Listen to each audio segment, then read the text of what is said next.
감사합니다.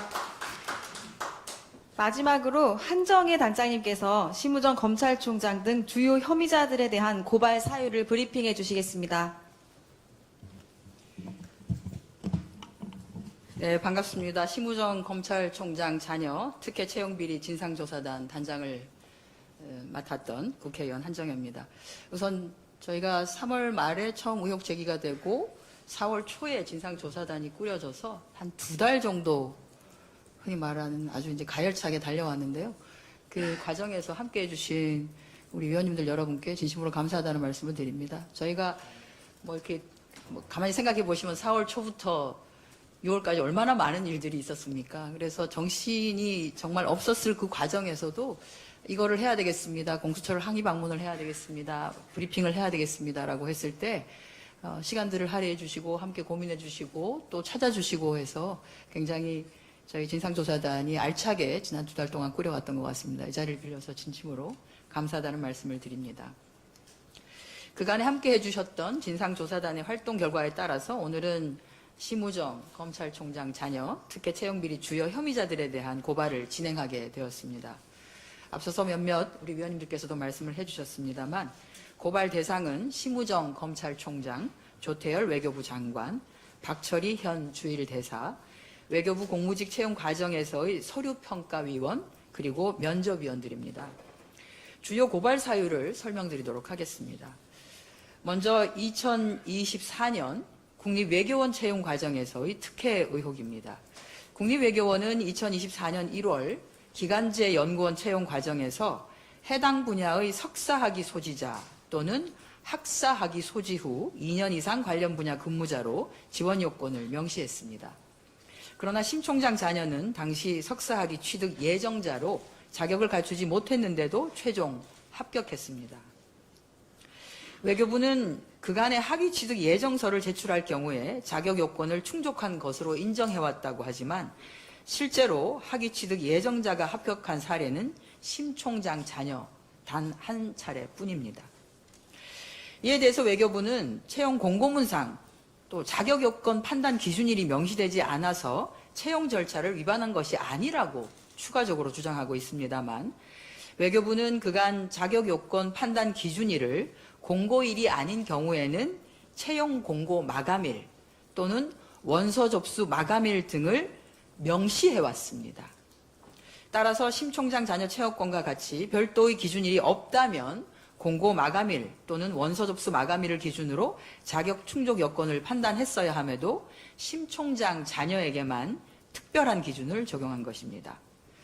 다음으로는 2025년 2월 외교부의 연구원 채용 과정에서의 특혜 정황도 다수 발견되었습니다. 첫째는 지원 자격 변경을 통한 특혜 제공 의혹입니다. 외교부는 2025년 1월 연구원 나급을 채용하면서 지원 요건을 경제 관련 분야 석사학위 소지자로 해당 분야 실무 경력 2년 이상인 자로 명시하였습니다. 그러나 지원 자격 요건을 충족하여 최종 면접까지 마친 응시자를 불합격시키고 심 총장 자녀의 전공인 국제정치 분야로 응시 자격을 바꾸어서 재공고하였습니다. 지원자가 부족했기 때문에 전공 분야를 변경했다고 하지만 선례를 보면 기한을 연장한 사례는 많지만 전공 분야 자체를 변경한 사례는 없었습니다. 둘째, 경력 인정 과정도 특혜 의혹이 있습니다. 외교부는 인사혁신처에서 대통령실 경호처와 국립통합위원회로 파견된 공무원들이 포함된 서류심사위원회의 결정으로 심 총장 자녀의 무급 인턴, 단순 경험 등을 실무 경력으로 인정했습니다. 그러나 권익위 매뉴얼에 따르면 금전적 보상이 있는 경우만 경력으로 인정하고 근무기간 확인뿐이 아니라 4대 보험 가입 이력 또는 소득금액 증명원 등을 통해서 교차 검증을 하라고 되어 있습니다. 하지만 외교부는 서울대학교에 진위 확인을 위한 공문만을 발송하는 등 심 총장 자녀의 실무 경력을 의도적으로 확인하지 않은 것으로 의심됩니다. 셋째, 면접 전형 진행 과정도 석연치 않습니다. 심 총장의 자녀의 서류 전형 평균 점수는 75.3으로 2위 지원자보다는 3점 낮았고 1위 지원자와는 7점 이상 차이가 났습니다.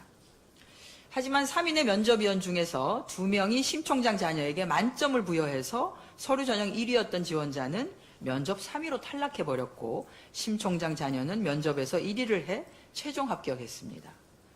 더군다나 채용 공고의 2차 필기 및 면접 전형은 필기 50%, 면접 50% 비중으로 성적을 산정한다고 명시해놓고도 실제로는 면접만으로 합격자를 결정했습니다.